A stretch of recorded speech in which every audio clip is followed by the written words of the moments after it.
नमस्कार।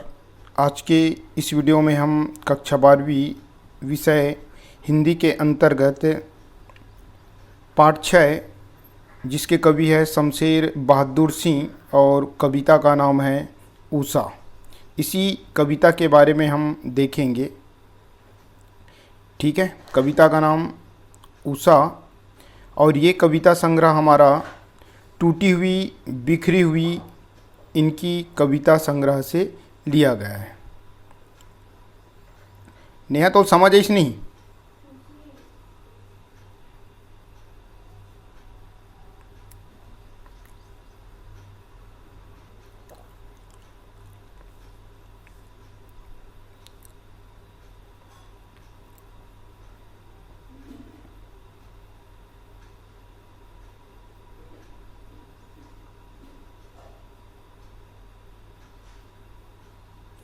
नमस्कार।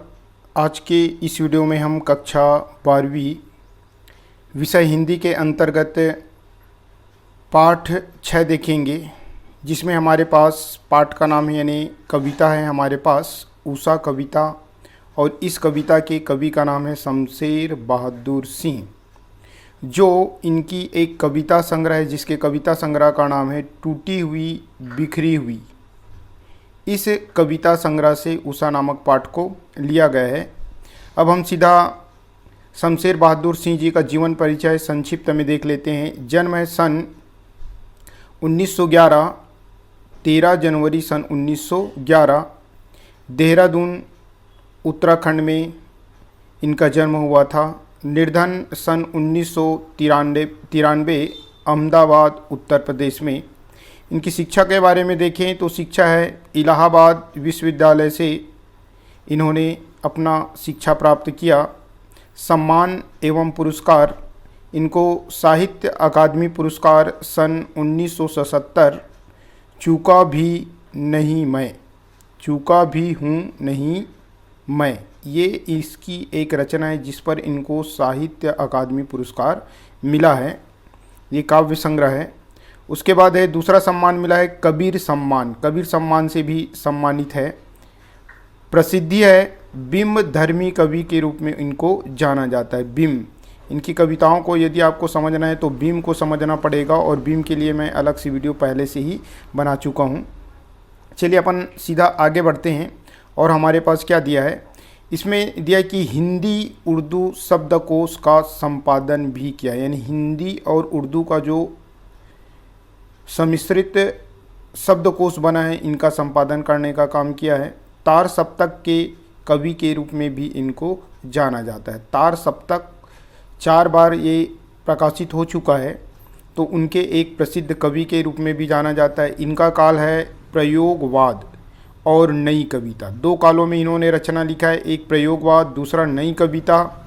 और इनके जो कवि है उनमें से प्रथम पंक्ति में इनका स्थान है, यानी प्रयोगवाद और नई कविता के जो कवि हैं उनमें प्रथम पंक्ति में इनके स्थान को माना जाता है। इनकी कुछ प्रमुख रचनाओं का नाम देखते हैं। चूका भी हूँ नहीं मैं, चूका भी हूँ नहीं मैं, ये एक रचना। कुछ कविताएं, दूसरा कुछ और कविताएं, तीसरा इतने पास अपने, चौथा बात बोलेगी, 5वां और 6वां हमारे पास दिया है काल तुझसे होड़ है मेरी। ये इनकी प्रमुख रचनाएं हुई। सीधे हम कविता में आ जाते हैं। पहले कविता का वाचन करेंगे, वाचन करने के बाद कठिन शब्दों के अर्थ बताएंगे, उसके बाद भाव सौंदर्य, शिल्प सौंदर्य, फिर अर्थ ग्रहण पर आधारित प्रश्न बताया जाएगा। जैसे पेपर में आता है उसी तरीके से यहाँ पे आप लोगों को मैं समझाने का प्रयास करूँगा। मुख्यतः 4 लाइन आपके पास दे दिए रहते हैं। उसके बाद ये जो पंक्ति दी गई है इसके भाव सौंदर्य, अलंकार सौंदर्य, भाषा सौंदर्य लिखे, ऐसे करके प्रश्न आता है। जनरली ये 1 हो गया, फिर ये 2 और ये 3, इस टाइप से कोई भी 4 लाइन आपको दिया रहेगा और पूछा जा सकता है। चलिए वाचन करते हैं। यहाँ पे हमारे पास है प्रातः नभ था बहुत नीला शंख जैसा, प्रातः नभ था बहुत नीला शंख जैसा, जैसा शब्द आएगा वहाँ पे उत्प्रेक्षा अलंकार होगा। भोर का नभ राख से लिपा हुआ चौका, ब्रैकेट में है अभी गीला पड़ा है। दूसरे पंक्ति में आते हैं, बहुत काली सील ऊपर से लाल केसर से की धुल गई, स्लेट पर या लाल खड़िया चाक मल दी हो किसी ने।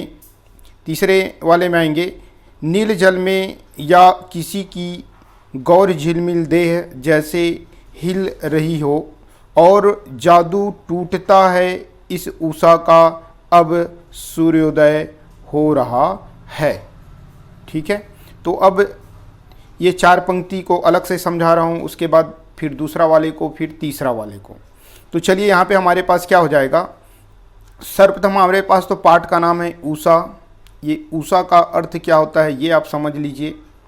सूर्योदय से ठीक पहले का समय, याद रखना प्रश्न भी पूछा जा सकता है। सूर्योदय से ठीक पहले का समय को उषा कहते हैं। ठीक है, यहाँ पे दिया हमारे पास प्रातः नभ था, प्रातः नभ था बहुत नीला शंख जैसे, भोर का नभ राख से लिपा हुआ चौका अभी गीला पड़ा है। यहाँ पे उतना कोई खास कठिन हमारे पास ये नहीं है शब्द, जैसे नभ, नभ यानी होता है आकाश। ठीक है, यहाँ पे उधर ले जाके पूरे जितने भी कठिन शब्द है उनके अर्थ पहले बता देते हैं, उसके बाद उधर समझा देंगे। नभ यानी आपके पास आकाश, भोर, भोर यानी आपका होता है सवेरा होने से पहले छुटपुटा वातावरण, यानी सवेरा होने से पहले जो छुटपुटा वातावरण रहता है उसी को यहाँ पे भोर कहा गया है। चौका, चौका का अर्थ होता है रसोई बनाने का स्थान। देहातों में चूल्हे रखे रहते हैं और वहीं जो भोजन बनाए जाते हैं उसी स्थान को क्या कहा जाता है, चौका। और गांव की जो महिलाएं सुबह उठते ही उस चूल्हे को और उसके आसपास के क्षेत्र को गोबर पानी के साथ या अन्य मिट्टी के साथ पोताई करते हैं, और तुरंत पोताई किए जाने के कारण से गीला होता है, तो उसी को बोला है अभी गीला पड़ा है। आगे हमारे पास है बहुत काली सील। सील, सील यानी आप लोग जानते होंगे जिसमें सब्जी वगैरह पकाने के लिए हल्दी मिर्च वगैरह पीसने का काम महिलाएं करती है, वो आपका सील हुआ, यानी मसाला पीसने वाला पत्थर। उसके बाद है केसर। केसर फूल का सुगंधित पदार्थ, यानी केसर एक फूल है जो काफ़ी सुगंधित होता है और बहुत महंगा भी मिलता है ये केसर। स्लेट, स्लेट यानी जानते हैं आप लोग पट्टी, जिसे अपन लोग बचपने में पढ़ने लिखने के लिए यूज़ करते थे, लिखने के लिए जनरली वही। उसके बाद लाल खड़िया चाक, चाक है ये जो लाल कलर के हैं। आगे अगर देखेंगे तो हमारे पास नील जल, नील जल यानी होता है नीले रंग का जल या नीले रंग का पानी। उसके बाद है गौर, गौर यानी होता है गोरा। झिलमिल देह, झिलमिल देह यानी होता है मचलती हुई शरीर, झिलमिल देह यानी होता है मचलती हुई शरीर। जादू का अर्थ होता है सौंदर्य या आकर्षण, जादू का अर्थ होता है सौंदर्य या आकर्षण। और सूर्योदय का अर्थ होता है सूरज का उगना। ये जितने भी कठिन शब्द हैं इनको आपको बता दिया। अब मैं 4 लाइन लेके आप लोगों को समझाने का प्रयास करूंगा। चलिए आप थोड़ा ध्यान से आप लोग भी समझने का प्रयास करेंगे। प्रातः नभ था बहुत नीला शंख जैसे, भोर का नभ राख से लिपा हुआ चौका अभी गीला पड़ा है। यहाँ पे हमारे पास जो कवि हैं शमशेर बहादुर सिंह, यहाँ पे जो उषा, उषा यानी आप लोगों को अभी बताया प्रातःकालीन नभ का समय, यानी प्रातःकालीन जो नभ है हमारे पास, जो आकाश है, उस दृश्य को यहाँ पे आप लोगों को बताने का प्रयास किया गया। यानी प्रातःकालीन से ठीक पहले का समय, प्रातःकालीन से ठीक पहले का समय। चलिए अपन सीधा व्याख्या में आ जाते हैं। कवि क्या कहते हैं, कवि कहते हैं कि प्रातः नभ, प्रातः नभ, नभ यानी आकाश, सूर्योदय से ठीक पहले का समय, सूर्य उदय से ठीक पहले का समय में आकाशीय दृश्य का वर्णन करते हुए कवि शमशेर बहादुर सिंह कहते हैं कि, क्या कहते हैं, प्रातः नभ, प्रातः नभ यानी सुबह का आकाश, सुबह का आकाश ऐसा लगता है मानो नीला शंख, ऐसा लगता है मानो नीला शंख हो, अर्थात इस समय आकाश शंख के समान गहरा नीला, शंख के समान गहरा नीला व पवित्र दिखाई देता है। ये आपका एक लाइन हुआ। क्या बताया मैं आपको, कवि कहते हैं कि प्रातः नभ यानी सवेरा का आकाश ऐसा लगता है मानो शंख जैसा, अर्थात इस समय आकाश का वातावरण शंख के समान गहरा नीला व पवित्र दिखाई देता है। आगे कहते हैं वातावरण में नमी प्रतीत होता है। यहाँ पे बोला गया है ना, देखिए, भोर का नभ यानी प्रातःकालीन नभ राख से लिपा हुआ चौका अभी गीला है, यानी वातावरण में नमी सा प्रतीत होता है, क्योंकि सुबह आप उठेंगे तो थोड़ा नमी सा प्रतीत होता है। तो उसी नमी को बता रहे हैं कि जब सुबह सुबह आकाश, यानी जब सुबह हम उठते हैं तो आकाश में नमी होता है, और वही सुबह सुबह आकाश ऐसा लगता है मानो किसी से लिपा हुआ कोई चौका हो, किसी से लिपा हुआ कोई चौका हो। आकाश को बता रहा है कि नमी के कारण ऐसा प्रतीत होता है मानो सुबह राख से लिपा हुआ कोई चौका हो, यानी आकाश की तुलना यहाँ पे राख से लिपे हुए चौके से करता है। जिस प्रकार से आकाश जो है नमी और ओस के कारण से क्या होता है, आपका गीला सा प्रतीत होता है, वैसे ही यहाँ पे राख से लिपा हुआ चौका जो है अभी अभी लिपने के कारण से गीला प्रतीत होता है। चलिए, मैं विश्वास करता हूँ कि आप लोगों को समझ आया होगा। यहाँ पे चित्र में भी देखिए कि सूर्योदय से पहले आकाश जो है गहरा आपके पास नीला रंग जैसा नज़र आ रहा है, यानी मान के चलिए कि प्रातःकालीन आकाश जो है शंख के समान दिखाई देता है, जिसे कवि कल्पना करता है कि सुबह का आकाश ऐसा लगता है मानो शंख हो, अर्थात उस समय का आकाश शंख के समान गहरी नीला और पवित्र दिखाई देता है। यहाँ पे दिख भी रहा है।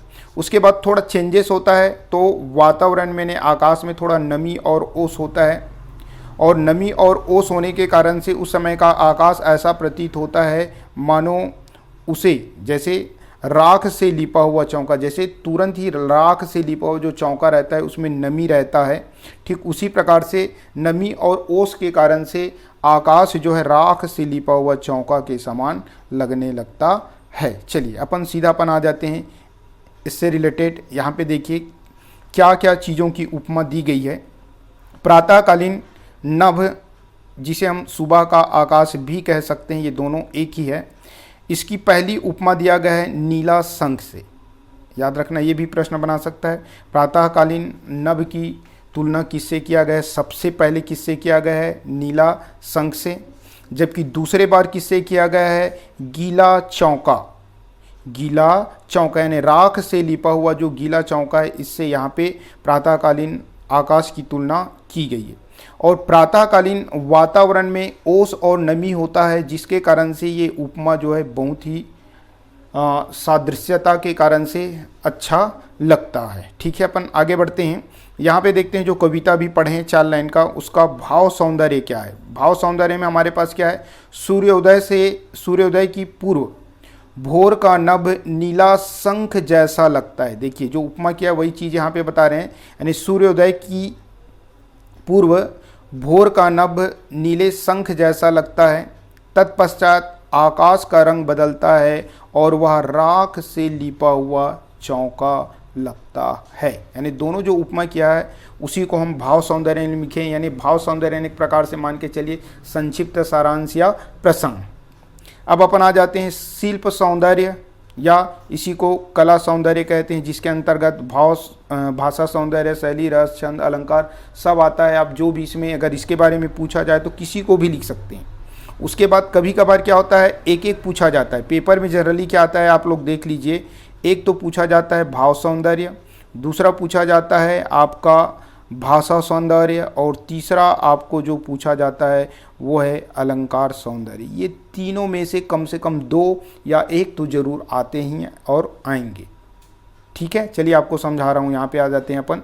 शिल्प सौंदर्य के अंतर्गत पहला है भाषा सौंदर्य, यानी जो रचना हम पढ़ रहे हैं उषा, उसमें हमारे पास कौन से भाषा का प्रयोग किया है? तो ये आधुनिक काल के प्रयोगवादी और नई कविता के रचनाकार यानी मान के चलिए साहित्यिक खड़ी बोली का इनके द्वारा प्रयोग किया गया। साहित्यिक खड़ी बोली का प्रयोग।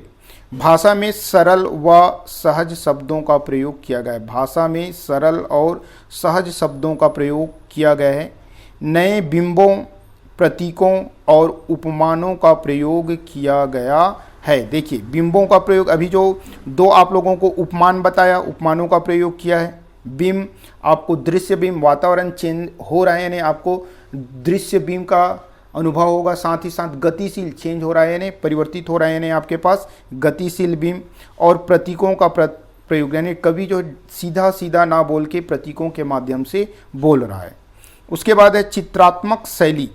चित्रात्मक शैली ऐसे बोल रहे हैं मानो हमारे मन में कोई चित्र उभर रहा है। नीला शंख बोल रहा है यानी ऐसे लगता है कि हमारे मन के सामने, हमारे आंखों के सामने नीला शंख सा प्रतीत हो रहा हो। ग्रामीण परिवेश का सहज शब्दों में चित्रण किया गया है। ग्रामीण परिवेश का सहज शब्दों में चित्रण किया गया है। तो ये आपके पास 2 अंकों में आता है, तो कम से कम 2 अंकों का आया तो आपको चाहिए 5 दिया हो, तो कम से कम 3 लिखेंगे तो आपको 2 में 2 मिल जाएगा। चलिए सीधापन आगे बढ़ते हैं। शैली सौंदर्य। शैली सौंदर्य में आपके पास चित्रात्मक और बिंबात्मक शैली का प्रयोग किया गया है। चित्रात्मक, बिंबात्मक और प्रतीकात्मक भी बोल सकते हैं। प्रतीकात्मक शैली का प्रयोग किया गया है। रस, शांत रस है, सुबह सुबह का वातावरण है।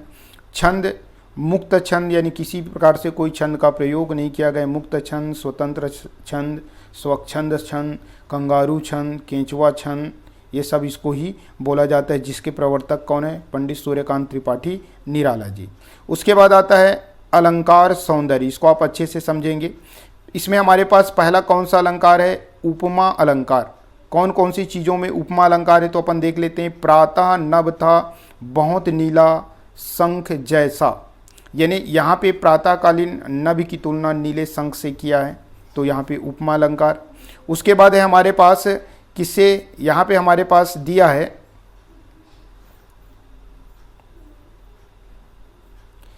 यहाँ पे हमारे पास दूसरा दिया है राख से लिपा हुआ चौका अभी गीला है। इसमें भी हमारे पास क्या है?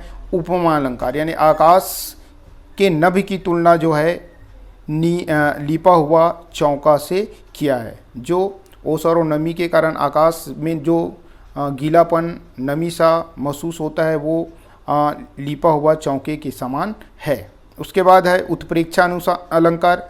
उत्प्रेक्षा अलंकार की पहचान है जनु जानो मनु मानो सा से सी जैसा जैसे, तो यहाँ पे शंख जैसे शब्द आ गए हैं, यहाँ पे उत्प्रेक्षा अलंकार है। ठीक है, अपन आगे बढ़ते हैं। अब इससे संबंधित कुछ प्रश्नों के उत्तर देख लेते हैं। क्या पता अर्थ ग्रहण पर आधारित आएगा तो आपको प्रश्न पूछा जाएगा। आपके पास अर्थ ग्रहण पे आधारित आएगा तो मेरे ख्याल से 3 अंकों वाले 2 प्रश्न पूछते हैं। यहाँ पे 1-1 नंबर वाले आपके पास 4 प्रश्न पूछेंगे यदि पठित पद्यांश से आए तो। इस प्रकार से पहला क्वेश्चन देख लेते हैं। इस काव्यांश के कवि तथा कविता का नाम लिखिए। ये अपठित गद्यांश के लिए, और पठित में 2+2+2 ऐसे करके आते हैं मेरे ख्याल से। तो इस काव्यांश के कवि का नाम एवं कविता का नाम लिखिए। कवि का नाम तो हो गया शमशेर बहादुर सिंह और कविता का नाम है क्या? उषा। ठीक है।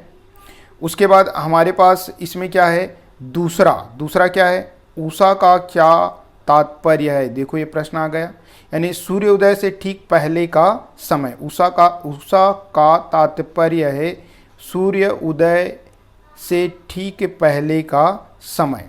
तीसरा प्रश्न है प्रातःकालीन नभ की तुलना सर्वप्रथम किससे की गई है? मैं आपको बताया ना किससे की गई है? नीला शंख से। उसके बाद है कवि ने प्रातःकालीन वातावरण की समानता नीले शंख से क्यों की है? ठीक है, कवि ने प्रातःकालीन वातावरण की समानता नीले शंख से क्यों की है? तो यहाँ पे इसका उत्तर क्या हो जाएगा? प्रातःकालीन वातावरण न तो गहरा काला होता है और ना ही उजाला, ना तो काला होता है और ना ही उजाला होता है। ठीक है, उसका रंग नीला शंख जैसा बूझा बूझा होता है, इसलिए नीले शंख की उपमा सुंदर बन पड़ती है। इसी कारण नीले शंख से इनकी उपमा की गई, ना तो काला है ना तो उजाला है, बल्कि नीले शंख के समान है। यहाँ पे है 5वां प्रश्न, चौका क्या है? रसोई बनाने का स्थान, खाना बनाने का जो स्थान है वही हमारा क्या कहलाता है? चौका। यानी आप क्या लिखेंगे? रसोई बनाने का स्थान। चौके के गीले होने का क्या प्रतीकात्मक अर्थ है? चौकी लिखा गया है चौका। चौका के गीले होने का क्या प्रतीकात्मक अर्थ है? तो यहाँ पे क्या है प्रतीकात्मक अर्थ? किसके प्रतीक के रूप में चौके को गीला बताया? तो प्रातःकालीन वातावरण में ओस और नमी। ठीक है, प्रातःकालीन जो वातावरण में है उसमें जो ओस है और नली है, नमी है, ओस और नमी को चौके के गीले होने का प्रतीकात्मक अर्थ बताया। क्योंकि ओस और नमी भी गीला होता है, तो यहीं पे इनकी प्रतीकात्मक अर्थ हो गया। 7वां है, भोर के नभ को राख से लिपा हुआ चौका क्यों कहा गया है? ठीक है, तो भोर से लिपे हुआ चौका क्यों कहा गया है? भोर के नभ को आकाश राख से लिपा हुआ चौका क्यों कहा गया है? तो इसका उत्तर हो जाएगा, प्रातःकालीन वातावरण में ओस और नमी होता है। जो प्रातःकालीन नभ है, जो आकाश है, उसमें ओस और क्या होता है? नमी होता है। गीले चौके में भी यही नमी होता है। तुरंत लिपे हुए जो चौके रहते हैं, रसोई का जो स्थान होता है, उसमें भी क्या होता है? नमी होता है। अतः दोनों में समानता है, इसमें भी नमी है और इसमें भी नमी है, इसलिए दोनों में समानता के कारण चौके को गीला बताया गया है। राइट, ठीक है। प्रातःकालीन ओस और नमी को किस प्रकार चित्रित किया गया है? प्रातःकालीन ओस और नमी को किस प्रकार चित्रित किया है? भोर के नभ के रूप में चित्रित किया गया है, जो जिसमें ओस और क्या है? नमी है। ठीक है, अब अपन आ जाते हैं दूसरी कविता में। दूसरी कविता में हमारे पास क्या दिया है? बहुत काली सील जरा से लाल केसर से की जैसे धूल गई हो। जैसे शब्द में उत्प्रेक्षा, स्लेट पर या लाल खड़िया चाक मल दी हो किसी ने। तो यहाँ पे देखिए वातावरण में थोड़ा सा अब क्या होगा? बदलाव होगा। पहली उपमा किया गया है क्या है? शंख के समान आकाश नीला नजर आ रहा था। उसके बाद उसमें थोड़ा बदलाव हुआ और आकाश जो है राख से लिपा हुआ चौके के समान प्रतीत हुआ। अब कवि क्या कहता है? कवि कहता है कि कुछ समय पश्चात थोड़ा सा आकाश में परिवर्तन हुआ। कुछ समय के पश्चात भोर के छुटपुट में अंधेरे और सूरज की उगती हुई लालिमा। देखिए ये अंधेरा वाला भाग और इधर सूरज उगा नहीं है, उनकी उगने से पहले जो लालिमा है वो का सम्मिश्रण ऐसा लगता है। यानी अंधेरा भी है और सूरज की उगने के पहले जो लालिमा है वो दोनों का सम्मिश्रण ऐसा लगता है कि काली रंग की सील को, यहाँ पे बोला है ना बहुत काली सील, यानी काली रंग की सील को किसी ने लाल केसर से धो दिया हो। ठीक है, धो दिया हो। तो यहाँ पे अर्थ क्लियर कर लेना इस दोनों लाइन का। क्या बता रहा हूँ यहाँ पे देखिए, कवि कहते हैं कि कुछ समय पश्चात भोर के छुटपुटे में अंधेरे और सूर्य की उगती हुई लालिमा का सम्मिश्रण ऐसा लगता है मानो किसी ने काली सील पर लाल केसर, यानी किसी ने काली सील को लाल केसर से धो दिया हो। राइट, ये 2 लाइन हो गया। अब इस 2 लाइन में आते हैं। फिर कवि क्या कहते हैं? यहाँ पे जो अंधेरा है, अंधेरा जो है यहाँ पे आपको बता रहा है, अंधेरा जो है काली सील के समान है। अंधेरा बताया, ये अंधेरा जो है काली सील के समान, और ये सूर्य उगने के पहले जो लालिमा है वो लाल केसर के समान है। ठीक है। मानो काली स्लेट पर किसी ने, मानो काली स्लेट पर, यहाँ पे देखो स्लेट का रंग कैसा होता है, काला। मानो काली स्लेट पर किसी ने लाल खड़िया चाक की जगह मिट्टी शब्द यूज करते हैं। मानो काली स्लेट पर किसी ने लाल खड़िया मिट्टी मल दी हो। ठीक है, मल दी हो। अब यहाँ पे देखिए इस अंधेरा का तुलना किससे किया गया है, काली स्लेट से, यानी काली जो पट्टी है उससे, जबकि लालिमा को, सूर्य की उगने से पहले की जो लालिमा है, इस लालिमा की तुलना किससे किया गया है, लाल खड़िया चाक से किया गया है।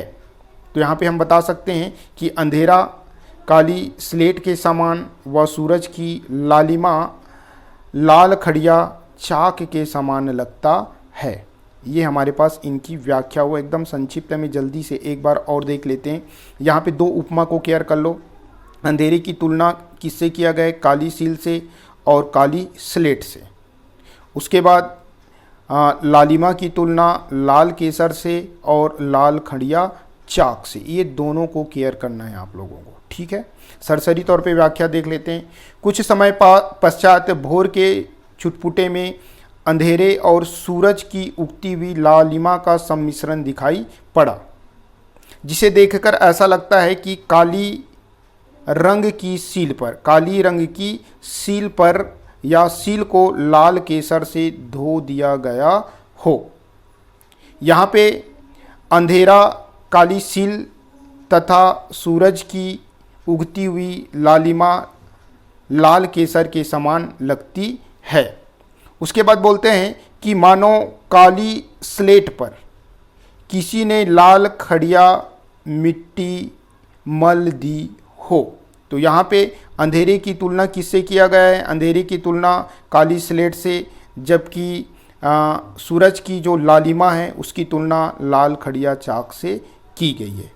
विश्वास करता हूँ कि आप लोगों को समझ आया होगा। सीधापन आगे बढ़ जाते हैं। देखिए इसी चीज़ के द्वारा आप लोगों को मैं समझाने का प्रयास किया कि भोरकालीन अंधेरा, इसकी तुलना दो चीज़ों से की गया है। पहला काली सील से और दूसरा काली स्लेट से। अंधेरा की तुलना काली चीज़ों से। उसके बाद सूरज की उगती हुई लालिमा की तुलना लाल शब्द से, लाल केसर और लाल खड़िया चाक से। ये समझने के लिए आपको बेहद ज़रूरी है। सीधे अपन आगे बढ़ जाते हैं। तो यहाँ पे भाव सौंदर्य देखेंगे, पेपर में आने की संभावना ज़्यादा रहता है भाव सौंदर्य। तो यहाँ पे क्या हो जाएगा, भाषा शैली तो सिर्फ और सिर्फ वही रहेगा जो उसमें है, तो वहीं से आप लोग पढ़ेंगे।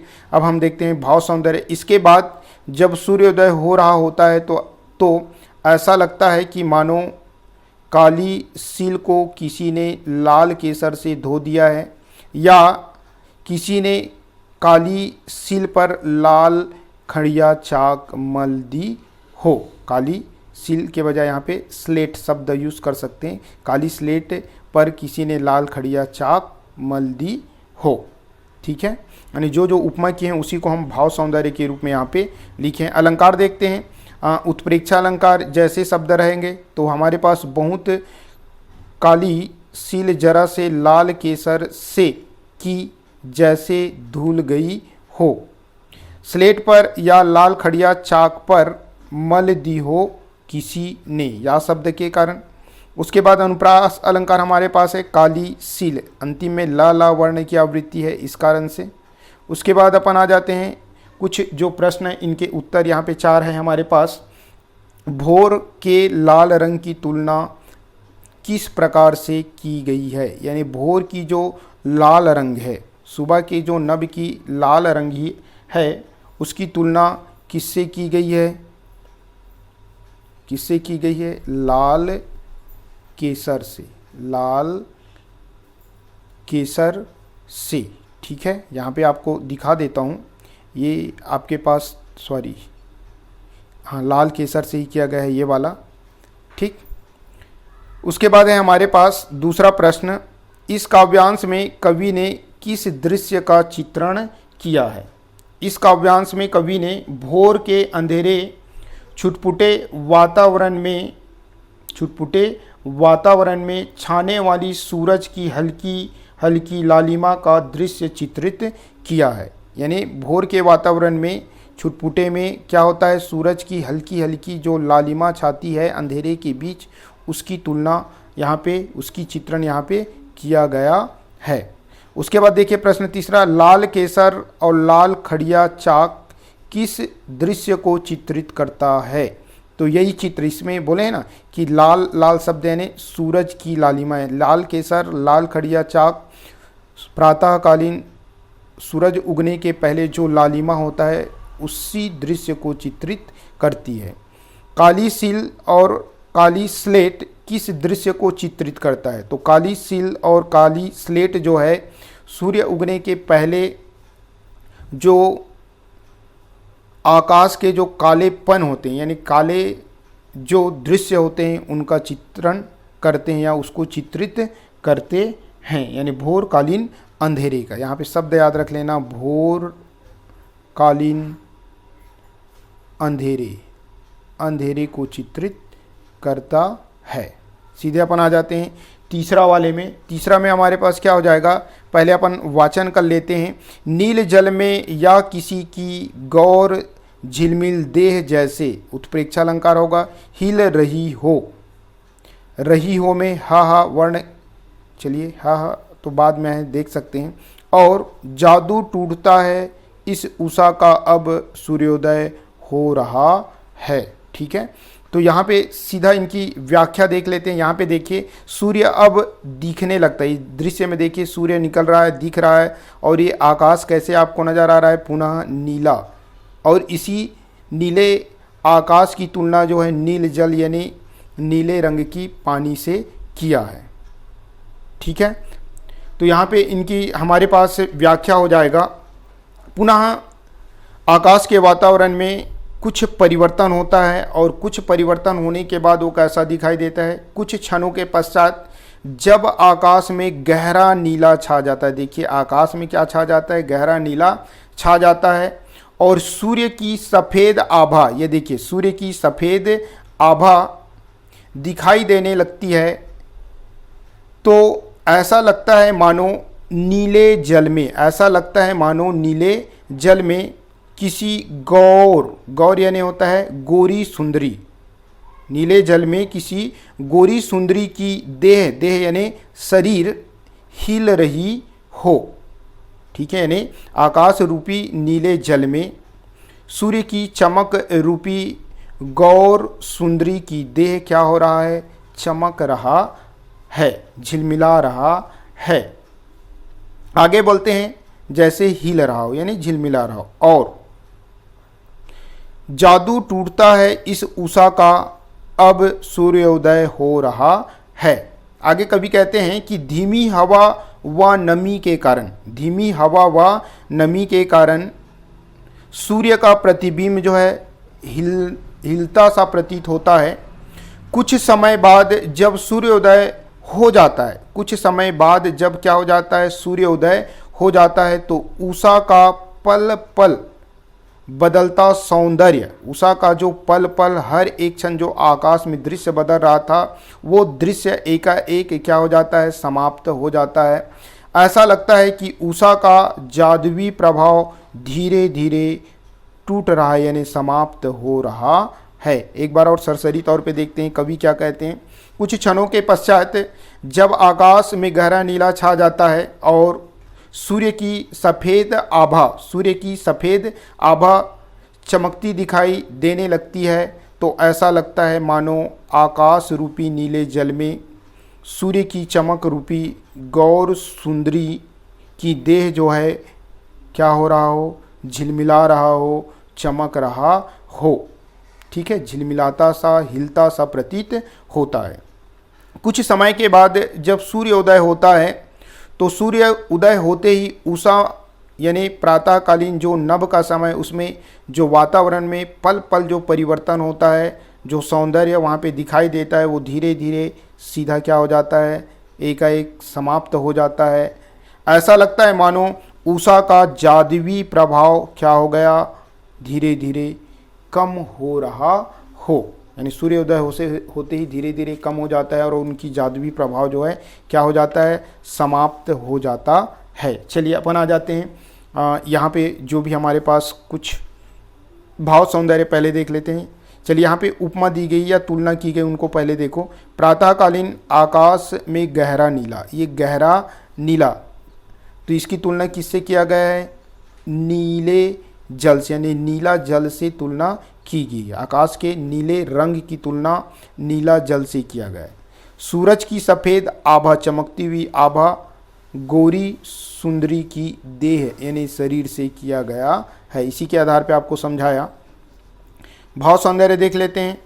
नीले आकाश से सूर्य ऐसे उदित हो रहा है जैसे कोई गौर वर्णी युवती नीले जल से बाहर आ रही हो, यानी जब नीले जल रूपी आकाश में सूर्य की चमक दिखाई देता है तो ऐसा प्रतीत होता है मानो कोई गौर वर्णी युवती जो है नीले जल से बाहर आ रही है। उसी को यहाँ पे भाव सौंदर्य में लिखा गया है। अलंकार सौंदर्य में देखते हैं। उत्प्रेक्षा अलंकार जैसे शब्द है तो नील जल में या किसी की गौर झिलमिल देह जैसे हिल रहा है, तो इसमें हमारे पास उत्प्रेक्षा अलंकार। अब यहाँ पे देखते हैं हमारे पास क्या, अनुप्रास अलंकार यानी नील जल, नील जल ला वर्ण की आवृत्ति अंतिम की ओर है, इसलिए अनुप्रास अलंकार। जल्दी से हम प्रश्नों के उत्तर भी देख लेते हैं। पहला प्रश्न है, नील जल द्वारा कवि प्रातःकाल के किस दृश्य को चित्रित करता है। नील जल के उपमान द्वारा, नील जल के उपमान द्वारा कवि ने प्रातःकालीन नीले स्वच्छ आकाश को चित्रित किया है। प्रातःकालीन नीले स्वच्छ आकाश को चित्रित किया है, ये याद रखेंगे। दूसरा प्रश्न, नीले जल में गौर देह के झिलमिलाने द्वारा कौन सा दृश्य चित्रित किया है। तो नीले जल में गौर देह झिलमिलाने द्वारा सूर्य की चमक या सूर्य की आभा का दृश्य चित्रित किया है। सूर्य की चमक या सूर्य की आभा के दृश्य को चित्रित किया गया है।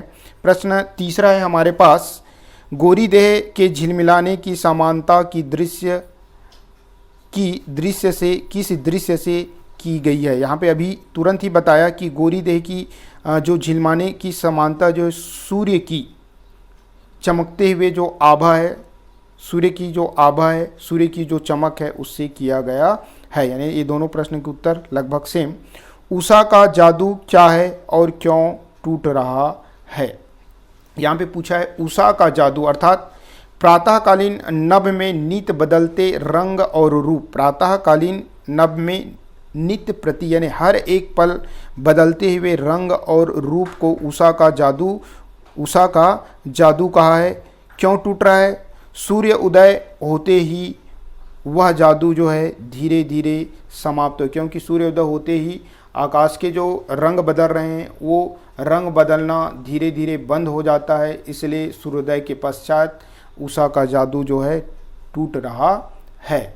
ठीक है, पांचवा का भी उत्तर लगभग सेम हो जाएगा। क्या है, उषा का जादू टूटने का क्या आशय है। उषा का जादू टूटने का आशय है कि आकाश में जो नित्य या हर पल जो क्या हो रहा है परिवर्तन हो रहा है, वो परिवर्तन धीरे धीरे बंद हो रहा है। क्यों बंद हो रहा है, सूर्य उदय होने के कारण, यानी सूर्योदय के पश्चात उषा का जादू जो है क्या हो रहा है धीरे धीरे टूट रहा है। सूर्योदय से उषा का कौन सा जादू टूट रहा है।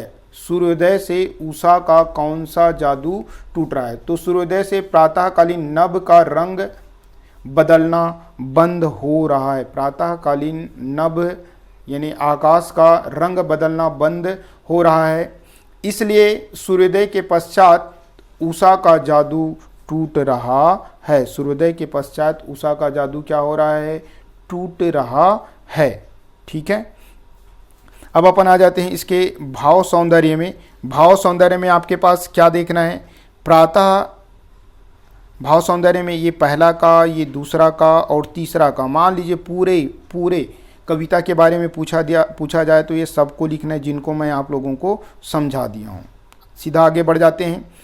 शिल्प सौंदर्य पूछेगा तो पूरा इसमें से किसी को भी आप लिख सकते हैं। शिल्प सौंदर्य पूछा जाए तो, अगर आपको पूछा जाए, क्या पूछा जाए, अगर आपको सिर्फ और सिर्फ भाषा सौंदर्य पूछा जाए तो ये 5 में से चूंकि 2 नंबर का आएगा, कोई आप 3 लिख सकते हैं। एक आध गलत हो जाए तो भी 2 में पूरा 2 नंबर मिले। उसके बाद शैली सौंदर्य भी बता दिया था, रस भी बता दिया था, छंद मुक्तक ये भी बता दिया था। इसमें एक चीज़ और डालने के लिए बोला था, प्रतीकात्मक शैली का प्रयोग किया गया है। उसके बाद अलंकार को भी आपको पूरा बता दिया, अलंकार सौंदर्य अलग अलग आधार पे इनको आपको बताया था। उपमा अलंकार, उत्प्रेक्षा अलंकार, अनुप्रास अलंकार, ये सारी चीज़ें आपको बता दी गई थी। उसके बाद बीम का प्रयोग किया गया है। बार बार वातावरण में परिवर्तन हो रहा है, दृश्य बीम, और परिवर्तन कंटिन्यू होने के कारण से उसमें गतिशील बीम, यानी दृश्य बीम का गतिशील दृश्य आपको दिखाया गया है। यानी बीम तो दृश्य होगा और उसमें बार बार परिवर्तन होने के कारण उसमें गतिशीलता बताई गई है। उपमा जो आपको बताया, नीला संघ की उपमा जो है सुबह के आकाश के लिए है। कभी कभार प्रश्न बना देगा आपके बुक में 3 नंबर में कि इस पाठ में कौन कौन चीज़ों की उपमा किससे दी गई है, उपमेय और उपमान के रूप में। तो नीला संघ सुबह के आकाश के लिए, राख से लिपा हुआ चौका भोर के नभ के लिए, जैसे जैसे बुक में वैसे ही लिखा हूँ। काली सील अंधेरे से युक्त आसमान के लिए, स्लेट पर लाल खड़िया चाक भोर से नमीयुक्त वातावरण में उगते हुए सूरज की लालिमा के लिए, नीले जल में झिलमिलाते गोरी देह, यानी नीले आकाश में उगता हुआ सूरज के लिए, नीले आकाश में आते हुए या उगता हुआ सूरज के लिए। ते उपमा हुआ। अब ये पूरा सार वही चीज़ है। पहला में शंख, आकाश की तुलना शंख से किया था। उसके बाद राख से लिपा हुआ चौके से, सारांश के रूप में लिखोगे तो। उसके बाद दूसरा वाले में आए तो अंधेरे की तुलना जो है काली सील और काली स्लेट से, जबकि सूरज की लालिमा की तुलना लाल केसर और लाल खड़िया मिट्टी अर्थात चाक से किया गया था। फिर आगे आए तो नीले आकाश की तुलना जो है नीले जल से किया गया है, जबकि सूर्य की लालिमा की जो आभा है, सूर्य की जो आभा है वो गोरी युवती के शरीर के रूप में किया गया है। इस प्रकार से ये पूरा पाठ हमारा कंप्लीट हुआ। ये सारांश यदि आप देखना चाहें तो देख सकते हैं। पुनः आप सभी को वीडियो देखने के लिए बहुत बहुत धन्यवाद। विश्वास करता हूँ कि आप लोगों को समझ में आएंगे। इसमें आपके पास भाव सौंदर्य, अलंकार सौंदर्य और भाषा सौंदर्य अगर आएंगे सौंदर्य बोध में तो ये आ सकते हैं। वीडियो देखने के लिए आप सभी को बहुत बहुत धन्यवाद।